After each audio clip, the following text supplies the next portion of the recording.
torn out. They just insure enough. But basically, Okay, just they cut it straight? Yeah. Ripped. Well, it didn't rip. And we ran it as well. Third source. Oh, very cool. Yeah, last night. Very cool. Didn't say that. Yes. So did Love those. Jake. So, can you introduce yourself first?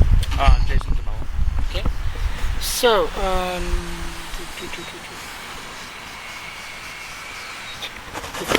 the professor says to ask how you got this position. Well, I started this in my garage, in my apartment complex with $500, and I started the company from scratch. Okay. What's a typical day for you here? Typical day. I call myself a glorified babysitter because I have 5 employees, and I basically run around making sure they're doing their jobs right, putting out fires, making sure customers get their stuff on time. You said putting out fires. I thought actually like fire extinguisher. No, not real fires. Just little emergencies. You know, someone ran out of gussets, welding wires missing, customer has a problem with a product, something like that. You know, it's just day-to-day stuff. Sedona. Exactly.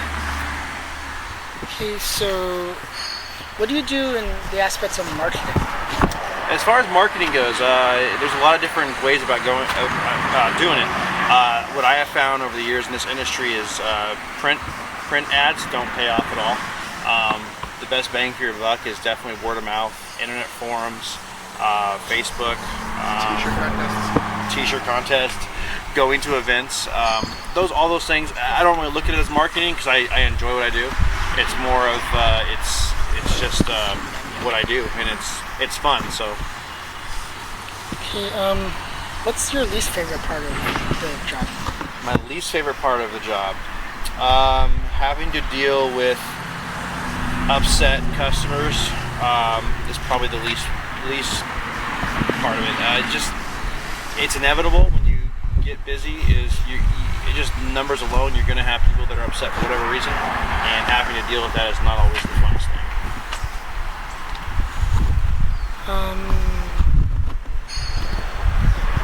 What advice do you have for people who want to get into marketing in the off-road parts and everything?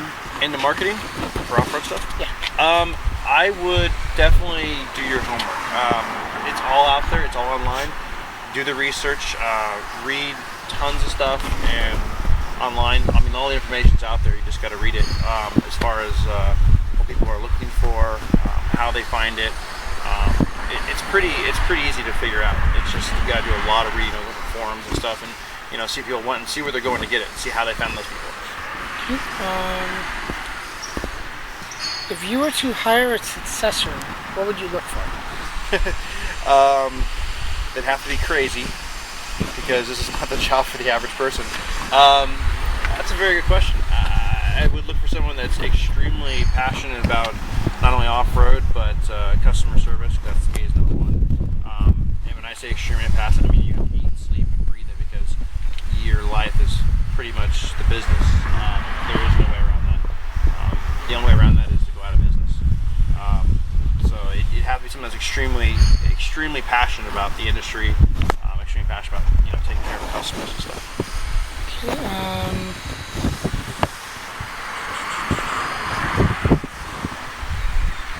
How does your company set themselves apart in the market? How do we set ourselves apart? Well, we like to provide.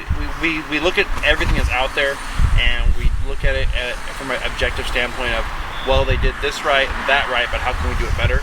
I have kind of a motto and a rule around here: we don't make something unless we think we can do a better job of it. Even if it's not a better job, we feel it's a better job, we'll do it. For example, we think ARB makes a fantastic bumper, but in the U.S., it's not as desirable as something that's a little more high clearance for off-road and stuff like that. And we look at ways to improve it. It's a fantastic build quality, but how can we make it better? Make it smaller, lighter, more approach angle, stuff like that. So that's just one thing of what we do as far as just basically making a better product and also taking care of people. It doesn't stop with our products. We also do a lot of installs here. So if someone comes to us for an install, we make sure that even if we lose money, we take care of it.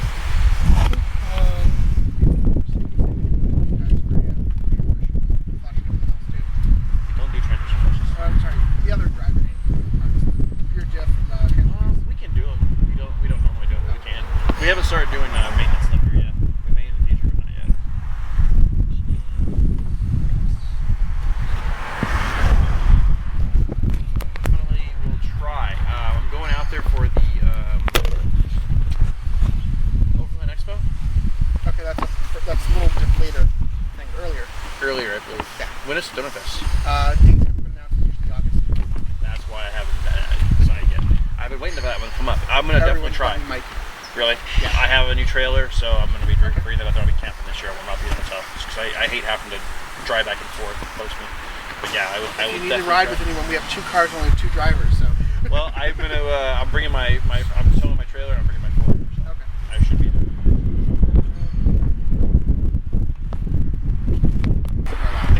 Okay. Spacer lift, is it worth it? Should I just leave it as it is? If you wanted to improve the ride but leave it the same height as it was, I would recommend doing icon coilover and adjusting it down so it doesn't lift it. Okay. That. See, home guy was saying like a spacer. He said I don't want to go the whole lift. At least put the spacer on so it doesn't look like it's sagging all the time. I would definitely never do a spacer. If anything, I would do like an OB coil replacement. That's the cheapest you can get away with. The spacer, the reason why I don't do this for, we just had a Tundra in here last week, and we did about $3,000 worth of repairs to it. Granted, it was on there for a while, but lower ball joints, inner tie rods. I had the tie rod still in there. It actually bent it in half. Bushings, I mean, everything was worn out. Because Still didn't break his frame though, like Mike. No, didn't bend his frame. That we know of. How fast should I go through this spring in the back? How what? OEM springs, how fast should I go through them? In the back? Yeah, I'm on my second set. What do you have in the front? Standards. Standard OE. Also, all from factory. Would you have OE in the rear? No, yeah. Oh, okay. Sorry. I had to get someone else's spring. They got a lift. Mine was sagging about 7/8 of an inch. The springs themselves. Honestly, I wasn't going to pull that right away, but I'm trying to think. If you ever need a set, you should throw them away. Next, I've got to get a shock replaced because, well, I had one blow on this side, and then I got a blown shock on the other side a year later. Toyota's saying I have to wait till it's really leaking before They shouldn't go out that often. But towing too heavy. if you're towing it, We're I loading it towed full a of tow car books. afterwards. The upper Ridley. It's my aunt's house. You may have known my cousins, the Norber. Baseball, 5th grade.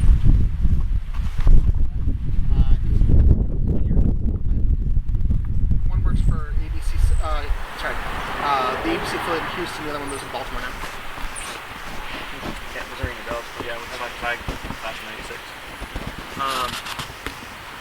Let's see. There's South Orange County, which is a bit of a drive for you. It's about an hour away from where you're at. Basically, that mountain right there on the other side of it, there's a what they call Holy Jim Canyon. It's like a dirt road that goes through some water and stuff. I haven't been there in years. You can see I don't do extreme like No, some other it's people. not extreme at all. You can take a Honda back there. It's beautiful. I just haven't been there in a long time. I've heard they're literally paved a lot of it. So, Sounds like ready. but it's beautiful back there. I do nature photography, so Perfect. I'm looking for something. There's waterfalls, all kinds of stuff in there. So go back there. That's the best place to go for photography. As far as trails go, there's a lot of places that each can recommend. But what else? There's like green stuff out there. I'm not used to it. Yes. There's some beautiful places that you should go to Newport and actually go to.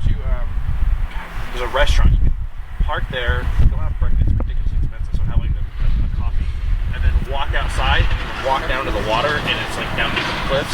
Is it use it Newport for. Beach? It's Newport. I think it is Newport.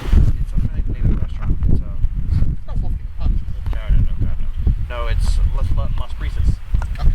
Go look up Las Brisas in, I think it's Newport, and basically, or Newport or it's Laguna, and basically you can go in there. I don't know, you have a coffee or whatever. Then you go outside, walk down. I'm pretty sure they have stairs or something there. You get down to the water, and when you're down there, it's a very popular photography area. There's rocks and water. And it's nice. So it's a grotto. A lot of places, a lot to do.